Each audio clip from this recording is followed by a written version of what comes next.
Yun, dito naman tayo. Maulang umaga na naman, no? Lakas ng ulan, alam na ibig sabihin yan mamaya. Check natin itong mga jet fighter natin, ayan. Grabe nga, alas 10 pasado na. Tinanghani na ng gising ang alagang tamad mode. Okay, yung mga jet fighter natin, aura mode muna.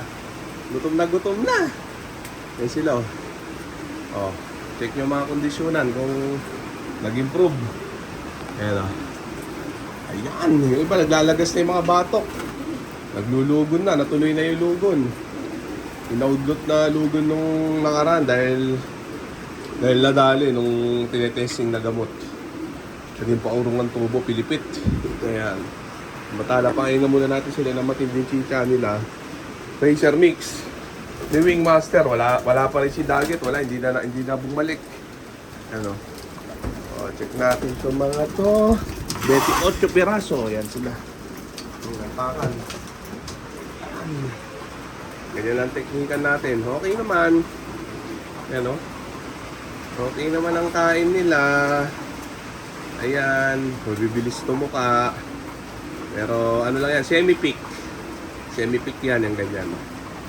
3.3 spoon ang nakakain kada ibon sa hapon. Tapos nakakakulang isang oras na ronda na sila. Siguro dahil sa makulimlimang panahon. Easy kasi sa kanila yung ganyan. Kahit na nag-uulan. Ayan, o. Oh, parorondahin natin yung mga yan. Pagtapos yan, o. Lakas sa ulan, no? Oh. Ronda mode. Grabe, paubos muna natin itong matinding chicha nila, Racer Mixing Wingmaster. Ayan, yung mga tropa, takot na takot magparonda ng ganito. Ayan, pero ako, ganito gustong gusto ko. Naronda ng mga jet fighter. Ayan, grabe. Ako, pero pag ganitong umuungol na ang hangin, lakas ang ulan. Mukhang delikado to, ha. Mukhang mahirap pawalan ng ganito, ha. Ayan, oh. Pero malalaman natin maya-maya. Kumakain pa naman to mga to. Ang lakas, oh. Grabe, oh. Oh. Nasipo lang hangin. Talagang bagyong-bagyo ang datingan. Oh. Grabe yan. Malalaman natin maya-maya. Kung pawalan natin ng ano. Oh. Zero visibility. Tapos yung...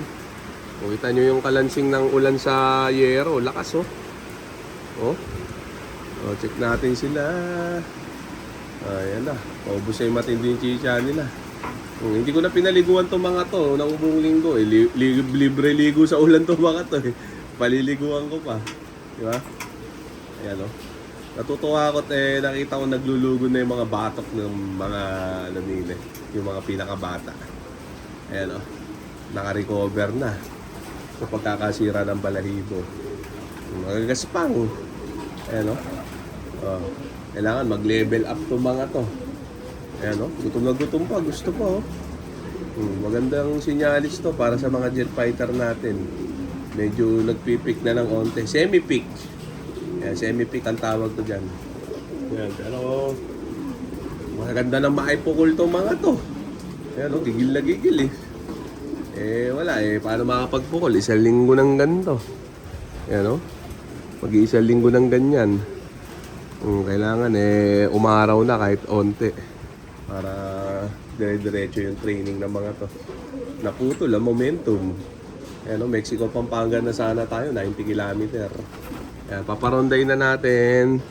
Oh, tumigil yung ulan. Natakot na naman yung ulan. Meron pa rin paunti-unti, oh. Pawalan ko na itong mga to, siyempre, pagka ganyan, lagay ko na din, eh. O, ayan. Yan sila, o, linis ko kapon yung baratang kulungan natin. Ayan, o. Kasi, ang pantot na, nakaraan. Ayan, o.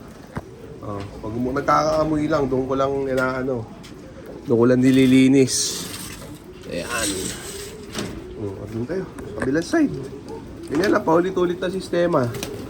Rain or shine, ronda ang kailangan. Ayan, o. Ayan, parang hindi maputol lang nila. Momentum. Wala na naiwan. Check natin. Double check.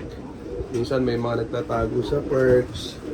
Ayan yung mga jet fighter natin. Naka-ronda position na sila. Kaya hindi na muna natin patatagalin pa. Kaya Rondahin muna natin itong mga jet fighter natin, mga tropa. Baka parondahin pa ng iba. Ngayon na sila. Check natin. Gila sila. Nagpumahos. Dito tayo. Bukas na naman ang ulan. Ayan sila. Tapos check natin sila. Dito tayo. Ayan o. Basa ako dun ah. Yan. Medyo may hangin. Tapos lumalakas na naman ang ulan. Yan o. Lakas niya no. Oh, yung mga jet fighter natin eh no. Baliwala sa kanila yan. Sanay yan. Oh, yan sila.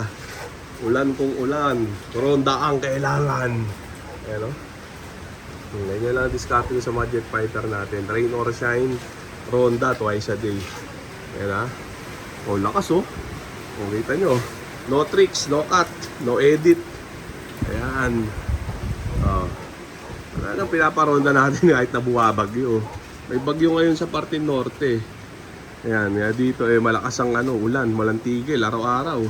24 hours umuulan. Ayan o. O kita nyo yung bundok ng tralala. Oh, blur. Hindi na makakita. Yung mga jet fighter natin, nag-raging na. Nag-raging kahit ganitong weather. Kasi sanay ang ibon. Pag ang ibon nyo, hindi nyo pinaroronda ng umuulan, tapos minsan nyo parondahin, wala, dadapo agad yan. Hindi yan re-raging. Maghahanap agad yan ng dapuan. Papasok agad sa ulungan.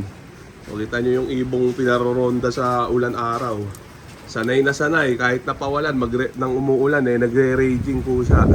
Diba? Yan sinasabi ko sa inyo. Parang ganun lang din yun pagka nirelease sa truck ng umuulan o may madaanang ulan. Talaga susuungin nila yon pag ganung sanay sila sa ulan ng ronda. Hindi naninibago ang ibon. Yun ang katuwiran ko dyan, kaya pinaroronda ko ng umuulan. Hindi dahil sa iniiwas sa sakit, dahil hindi naman nagkakasakit kahit pawalan mo ng umuulan eh. Yung iba, hindi ko alam ano yung dahilan nila, bakit hindi pinawawalan. Diskarte nila yun. Doon sila hiyang sa pambe-baby ng ibon. Pero ako hindi, simulat sa pool. Bawal babyhin ang ibon. Kung babyhin nyo, bigyan nyo ng Johnson powder para baby talaga. Basta ako, sa mga jet fighter natin, rain or shine, ronda ang kailangan. Yan ha. O, twice a day ronda para mapanatiling naka-precon yung kondisyonan nila, body and mind conditioning. Ano? O, pag tumirik uli ang araw, tirik araw na ronda naman. Ganun. Wala na, hindi na umiikot, diretso na. Wala na yung mga jet fighter natin agad. Diba? So okay na muna siguro yung mga tropa. So dito ko na muna tatapusin itong video na to. Shoutout sa maihinang nilalang. Okay na. Bye.